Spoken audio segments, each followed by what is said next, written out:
You ask Tiger to calculate. This deals with linear inequalities with one unknown. The final result is x greater than -3. Let's solve it step by step. Group all constants on the right side of the inequality. Add 10 to both sides.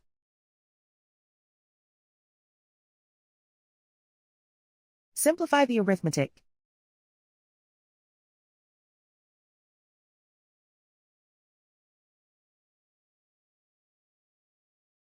Isolate the x. Divide both sides by 2.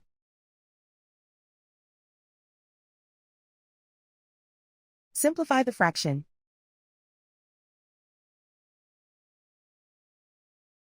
Find the greatest common factor of the numerator and denominator.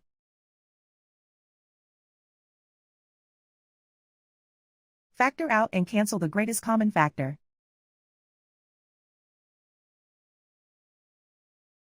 Plot the solution on a coordinate grid. And so the final result is x greater than -3.